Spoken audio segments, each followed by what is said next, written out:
Videos like these are made possible by viewers like you, who support the channel through Patreon, channel memberships, and stream donations. And don't forget to check out the Bad Weapon Rehabilitation servers at www.badweaponrehab.tf. Check the links in the description for more information, and let's get into the video.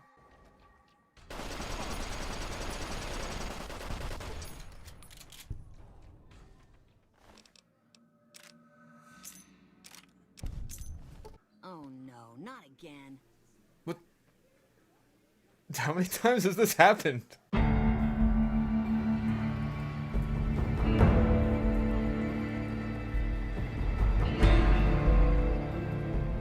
Welcome to Bad Weapon Academy, where we take a look at the worst weapons video games have to offer, and I show you how to best utilize them. And today, we're in one of the best video games that video games has to offer, Fallout New Vegas. When New Vegas is getting the chance to be a video game and not just this screen, it's undoubtedly one of the best experiences in the entire medium. But it's not perfect. Everyone knows about the bugs and the crashes and the 18-month development cycle, but what about the weapons? It's hard to judge a lot of them at face value because, ultimately, this is an RPG. Some weapons are designed for the early game, some are clearly endgame weapons. The Recharger Rifle is a good example of this. It's pretty heavy and not all that harmful, but you can get it immediately outside of Goodsprings if you're lucky, and it's perfect for the early game on an energy weapons character when ammo is usually going to be scarce. But what about what's obviously meant to be an endgame weapon that's just sort of okay? Well, that's when you get the Bozar, a carryover from Fallout 2,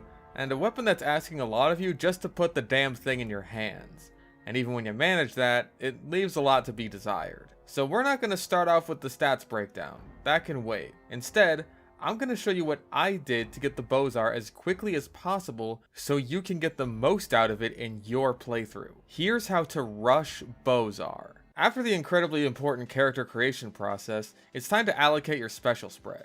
First of all, this is New Vegas, so goodbye charisma. 8 strength is a requirement to use the Bozar efficiently. Without this, it'll negatively affect your accuracy, and you're gonna want that accuracy. This is the same strength requirement as the anti-material rifle, one of the best guns in the game, which, much like the Bozar, also has a guns requirement of 100, so high agility is important too. More important though is high luck. I'm bumping mine up to 9. You can put your gun skill up with time, but high luck will save you a lot more time where it counts. If you want, you could go to 8 luck and put a point into luck later on with intense training, or you can buy a luck implant at the New Vegas clinic if you don't mind spending a bit more time grinding cash in exchange for having a slightly more even stat spread. Those extra points in endurance may well be worth it after all, but we're going for pure speed here. I mean, if you want to go for a really optimized stat build, then you'd go through Old World Blue starting with 5 strength, get the reinforced spine perk for +2 strength, and then go to the clinic or put a point into intense training for that final strength point. But that would add several hours to your playthrough where you're not even using the Bozar. And that's just the time spent going through all the dialogue in Old World Blues. The lobotomite returns! What insidious plan can it have brewing in its horrid mind? What commie anti-American propaganda will it spew? America deserved 9/11, dude. Fuck it, I'm saying it. Anyway, for my tag skills, I'm going with Guns, Barter, and Repair. Guns for the obviously high skill requirement. Barter because this thing is ridiculously expensive at over 20,000 caps. And Repair so we can repair other weapons we find and sell them with our high barter. We're also taking Skilled for one of our traits because it's the best one, and Built to Destroy since we have a high repair anyway, so once we get jury rigging, we're all set. And we'll be able to repair this with very cheap guns like service rifles, and with 9 luck, we're going to be getting plenty of crits anyway, so may as well have some more.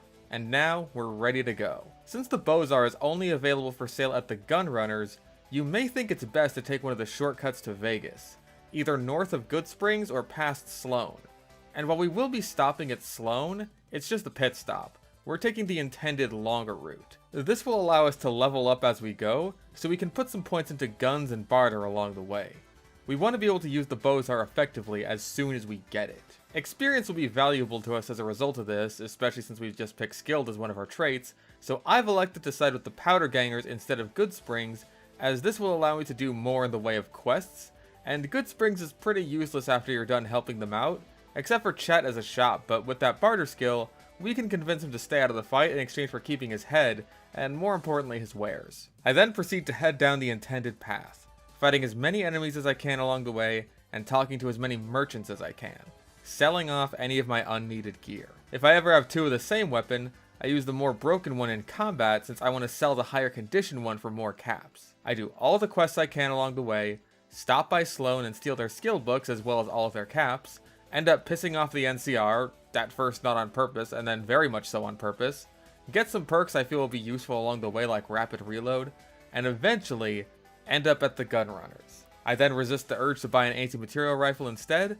and find that I'm still 5,000 caps short, despite having sold almost everything to my name. This is why we got that high luck stat. We could spend a while scavenging and repairing more weapons off of some fiends or something, or we could head straight into Freeside, grab the Naughty Nightwear from Mick and Ralph for a measly couple hundred caps, and use that to bump our 9 luck up to 10 luck, and clear out the Atomic Wrangler for all it's worth. With this, we reach level 11, have a gun skill of 100, and a barter skill of 80, which allows us to bump that up to 100 with a magazine thanks to the comprehension perk, and we buy the Bozar after just a bit over 5 hours of in-game time. If you still need caps at this point, which may well be the case if you elected to get implants at the clinic, I recommend going down to Prim and clearing out Vicky and Vance, or the Strip since you're here already anyway. So that's how you speed run getting the Bozar. Obviously by taking any of the shortcuts with high luck, you could just buy it outright after clearing out all the casinos, but with this method,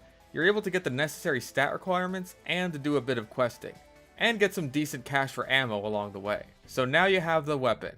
What's it like? Well, I was under the impression it would function differently than it actually did. Let me show you an example. Here we are in Quarry Junction, a pretty good place to test out any endgame weapon I should think. I take aim at one of the death claws and the shot veers off to the side.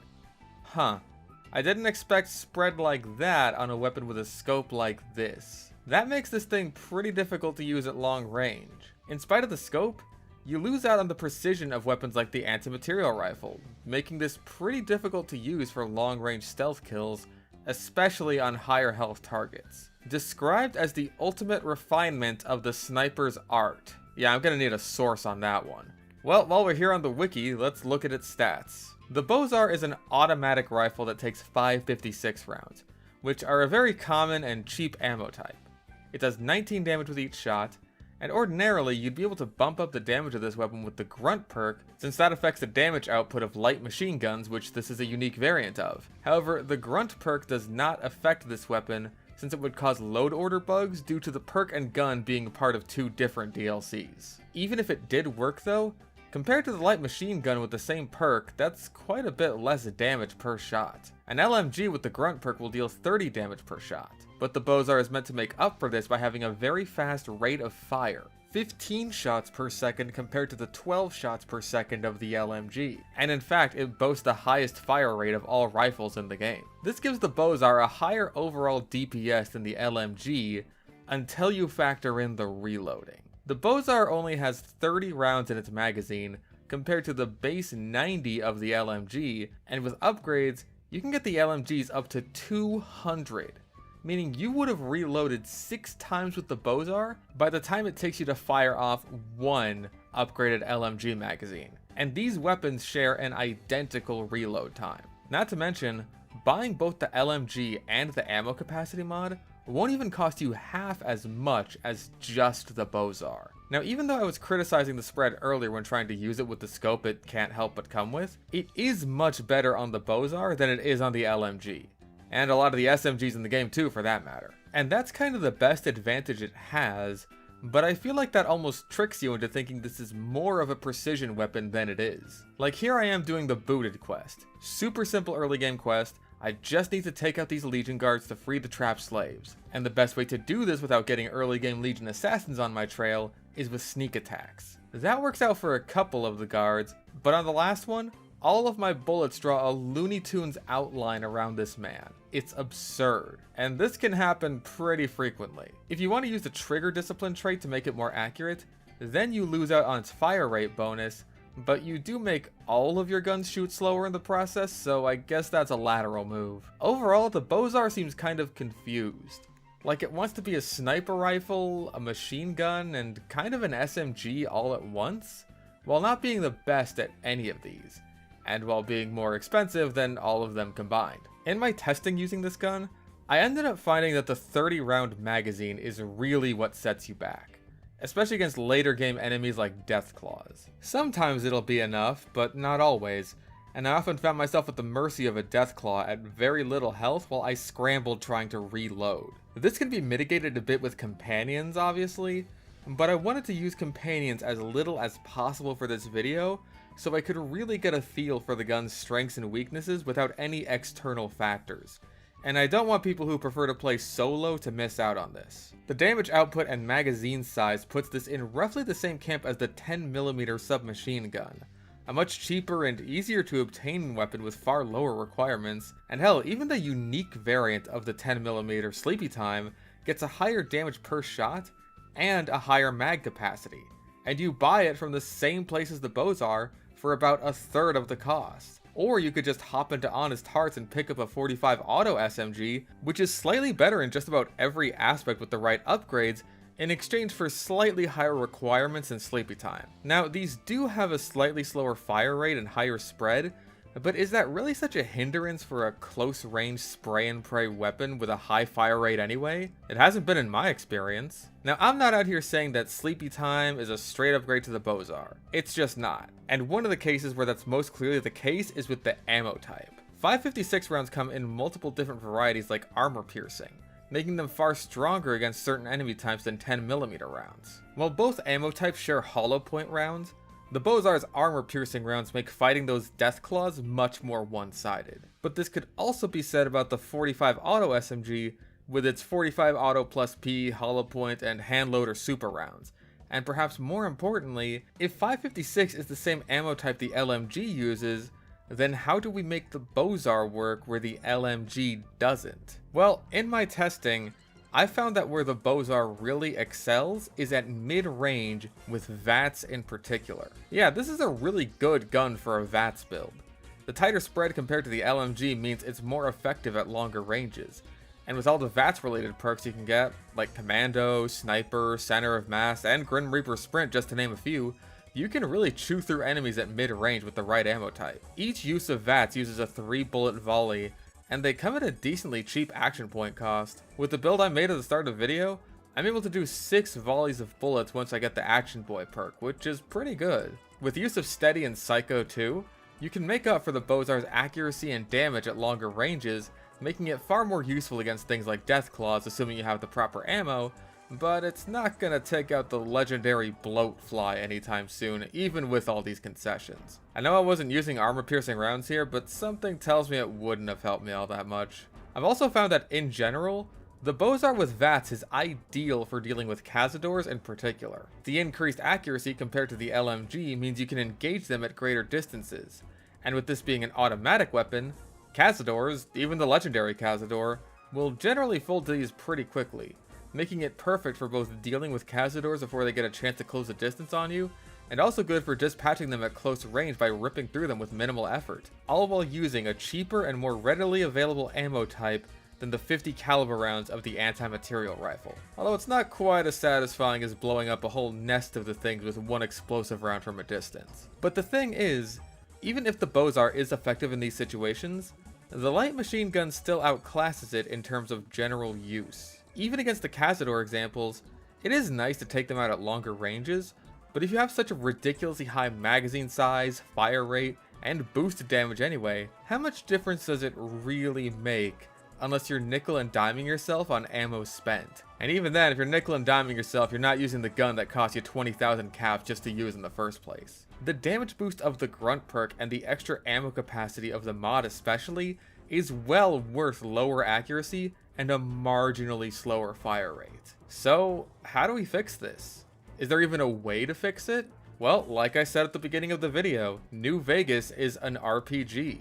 So some weapons are better at the start of the game than by the end of it, and they're naturally going to get outclassed and replaced by better weapons later on down the line. The Bozar, given its price and requirements, should be an endgame weapon, but really, it's best used in the early to mid game, and the game actually reinforces this. You can get the Bozar from the Gunrunner straight away, the instant you find the place, no matter what your level is. But you can't buy a light machine gun from the Gunrunners until you're level 16. Hell, you can't even get a 45 auto SMG from there until after you beat Honest Hearts. And that DLC is just free levels anyway, which gets you even closer to that light machine gun. So Rush Bozar is the strat. Get this thing as early as humanly possible, and get your use out of it until you have access to something better. And once you're done with it, you're a fully repaired service rifle and the jury rigging perk away from 20,000 spare caps if you want to sell it. Or you could become a drug addict and keep using it for the meager benefits it offers that the light machine gun doesn't. Hell, if you don't mind having worse accuracy and damage, you can take one of the shortcuts, clear out all the casinos on the strip, and walk away with a weapon that'll carry you through those next 16 levels until you get the light machine gun. In any case, having a decently powerful weapon like the Bozar at such an early point in the game can help you out a lot in clearing out certain areas. The road towards Red Rock Canyon from Good Springs is a lot easier when you have a weapon like this by your side to clear out all those cazadors. Is it as easily accessible as any of the submachine guns? No. Is it as accurate as any of the sniper rifles? No. Is it as powerful as the light machine gun? No.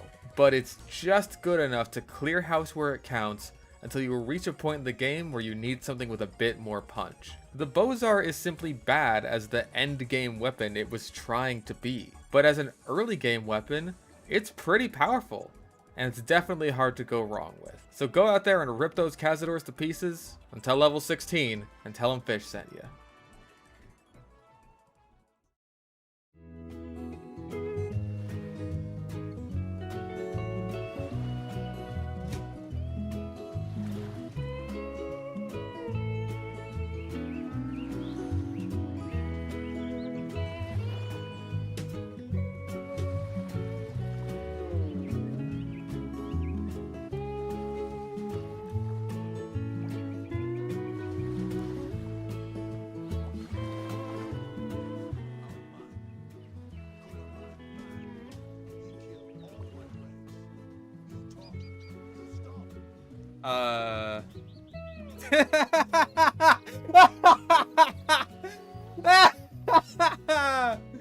Whatever, Joshua.